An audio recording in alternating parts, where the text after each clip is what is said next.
unido por dos pares de enormes vigas. La enorme magnitud de la Gran Pirámide ha llevado a interminables especulaciones sobre Kéope. Uno de los primeros relatos procede del historiador Heródoto, que visitó Egipto en el siglo V a.C. Kéope había muerto hacía ya unos 2000 años, pero su reputación de tirano subsistía.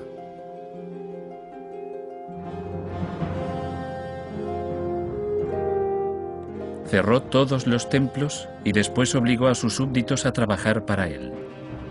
A unos les fue asignado arrastrar piedras desde las canteras de los montes de Arabia hasta el Nilo. Trabajaban constantemente 100.000 hombres. Solo en construir la pirámide se tardaron 20 años. Los investigadores modernos han redimido en cierto modo la reputación de Kéope. Tenemos lo que creemos que eran esclavos, pero eran muy pocos, y generalmente eran prisioneros de guerra. La idea de vastas legiones de esclavos encadenados y forzados a construir estos monumentos es en realidad falsa. Muchos egiptólogos creen ahora que un grupo de trabajadores cualificados, tales como albañiles, escribas y arquitectos, llevaban a cabo la construcción. Según esta teoría, el trabajo más pesado con la piedra era realizado durante los meses de la inundación del Nilo, cuando no se podía trabajar en las tierras de cultivo. Miles de trabajadores no cualificados acudían en tropel a Giza y trabajaban a cambio de pan y cerveza. Pero, ¿cuántos miles y por cuántos años? Craig Smith es uno de los que han aventurado una respuesta.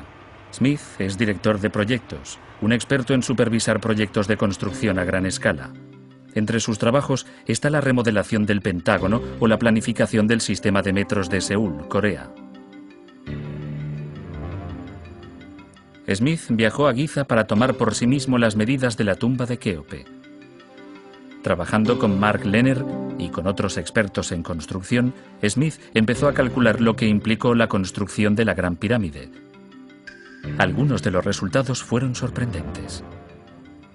Empezamos a estudiarla aplicando los instrumentos que un director moderno de proyectos utilizaría, lo que supone, en primer lugar, lo que llamamos un informe detallado de la organización del trabajo, con todas las distintas tareas que integran cualquier proyecto complejo. Luego entramos en más detalle e intentamos ver el tiempo que supuso realizar cada una de las actividades individuales. Y a partir de ahí, desarrollamos un calendario general y un plan de cómo las pirámides fueron realmente construidas. Según Smith, la fuerza de trabajo llegó en su apogeo a los 40.000 trabajadores aproximadamente al inicio del proceso, cuando los niveles inferiores eran construidos y la mayoría de los bloques colocados. Este número disminuyó a medida que había menos bloques por colocar. Una de las partes más difíciles de la construcción fue el subir los enormes bloques a la cada vez más elevada plataforma de piedra que un día sería la pirámide. Si constructores modernos emprendiesen este trabajo, utilizarían una grúa con la adecuada capacidad de carga, un brazo capaz de subir cargas pesadas y cuerdas de alambre. Kéope consiguió realizar esta tarea con poco más que herramientas de la Edad de Piedra. Y con una rampa. Muchos investigadores creen que un plano inclinado de 10 grados o menos, construido con escombros y otros materiales de desecho, era el arma secreta de los egipcios para subir bloques desde el suelo hasta la pirámide. Sin embargo, existían otras fuerzas importantes. En primer lugar, estuvo muy claro para nosotros que no construyeron una rampa gigante hasta la punta de la pirámide porque un rápido cálculo demuestra que supone más volumen, más material y más trabajo de lo que supone construir la propia pirámide. Nosotros imaginamos un modelo en el que construyeron una rampa hasta 1/3 de la altura de la pirámide. Eso era suficiente para colocar más de la mitad de los bloques en su lugar. Y a partir de ahí, con un número más pequeño de bloques, imaginamos que se construyeron rampas a partir de la propia pirámide que rodeaban la construcción, permitiéndoles proseguir hasta arriba y terminar.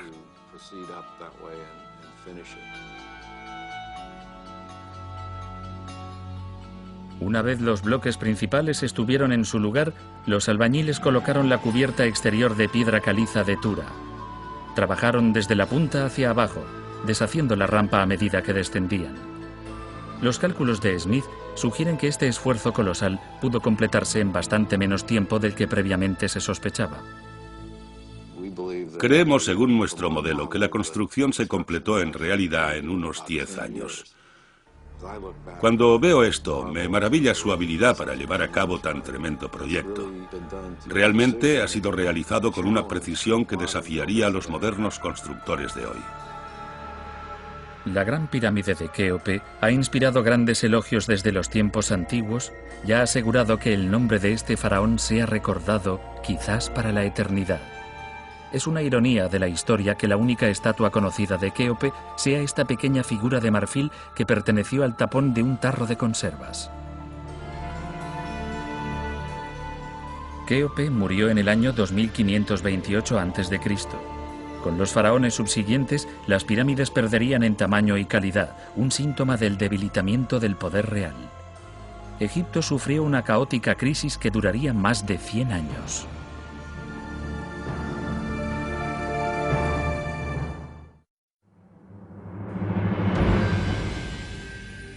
La gran tumba de piedra de Kéope marcó el apogeo de la construcción de pirámides en Egipto. Nunca más se alzarían tan alto estos monumentos reales. El declive fue gradual, imperceptible al principio. Se inició con el hijo de Kéope, Kefren. Kefren, cuarto faraón de la cuarta dinastía, ascendió al trono de Egipto en el año 2520 a.C. Kefren construyó su tumba justo al lado de la Gran Pirámide. Cuando originariamente se construyó, era unos 3 metros más baja que la de Kéope. Sin embargo, al construirla sobre un lecho de piedra unos 9 metros más elevado, Kefren consiguió crear la ilusión de que su pirámide era la más alta. Hoy, la pirámide de Kefren, con el revestimiento de su punta todavía intacto, es tomada a menudo por la Gran Pirámide. La meseta de Giza albergó aún una tercera generación de tumbas reales. Pero el tamaño de la tumba construida aquí por el faraón Micerinos era menos de la mitad que el de sus vecinas. Y pocas de las pirámides subsiguientes alcanzarían siquiera esta modesta altura. Al final del Imperio Antiguo, especialmente en la quinta y la sexta dinastías, las pirámides se uniformizaron. La cámara funeraria ya no se ponía arriba, dentro del cuerpo de la pirámide. Estaba siempre abajo, cerca del nivel del suelo, y las pirámides eran más pequeñas.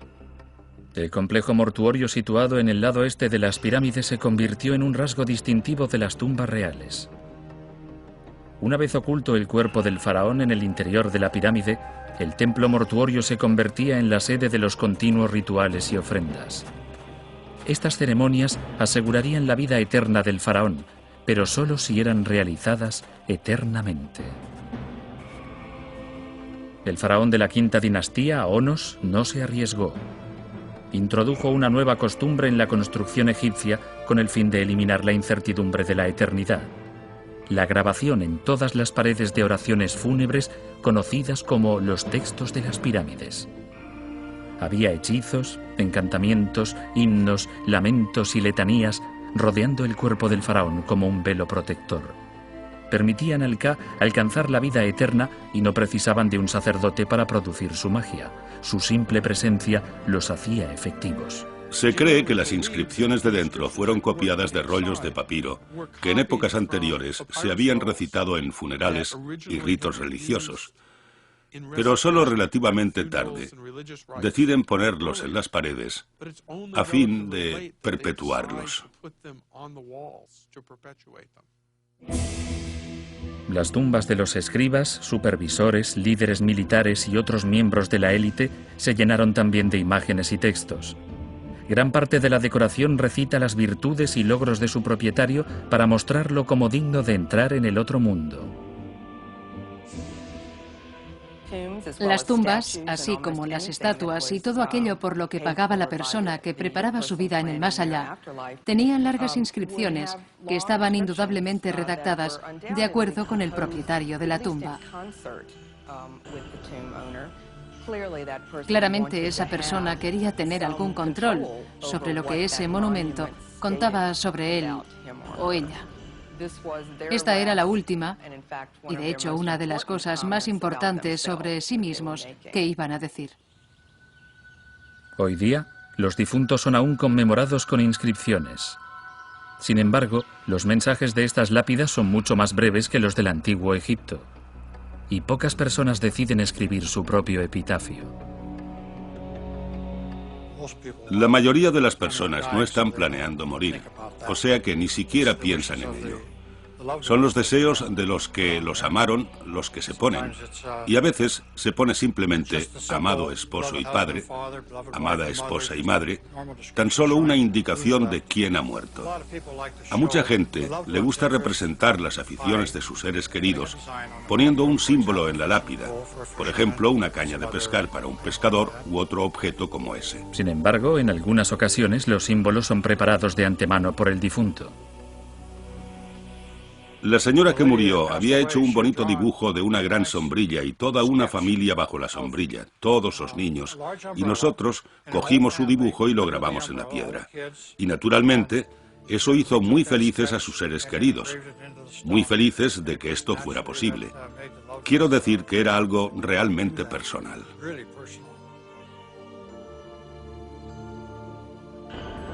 En el antiguo Egipto, los miembros de la familia eran la imagen más frecuente de las estelas mortuorias, las piedras grabadas colocadas en las tumbas. Aquí, los padres muertos miran atrás desde el más allá, mientras su hija les trae ofrendas para su sustento en el otro mundo. En los hogares, como en el propio Egipto, los rituales apropiados aseguraban el orden y la prosperidad. Sin embargo, hacia el año 2150 a.C., el ordenado universo de los egipcios se derrumbó. Los documentos escritos hablan de un cataclismo en el Nilo. La antaño poderosa corriente se convirtió inesperadamente en un río de tierra seca. Las cosechas se malograron y el hambre terminó con la vitalidad de Egipto. El imperio antiguo pereció bajo una sucesión de faraones débiles. Las guerras civiles estallaron cuando los gobernantes locales dividieron el valle del Nilo en feudos rivales. El desacuerdo social se refleja en algunas estelas funerarias del período. La tranquila contemplación de una vida eterna tras la muerte ha desaparecido. El propietario de esta tumba está bien armado, con los problemas terrenales de Egipto en su mente. Un príncipe guerrero del sur llamado Mentuhotep reunificó el país en el año 2040 a.C., abriendo el período conocido como Imperio Medio. Mentuhotep trasladó la capital de Egipto a su nativa Tebas y construyó su complejo funerario al otro lado del río en Deir el-Bahari. Incluso en ruinas, la tumba de Mentuhotep aparece como una clara ruptura con la tradición de las pirámides. Su elegante estructura en terrazas probablemente deriva de un estilo de construcción funeraria desarrollado por los gobernantes locales de Tebas. Estas tumbas tebanas poseían un gran patio que descendía hacia el oeste, donde una hilera de columnas y una cripta funeraria estaban talladas en la roca. Mentuhotep también excavó su cámara funeraria en la roca, pero el resto de su tumba era una estructura externa.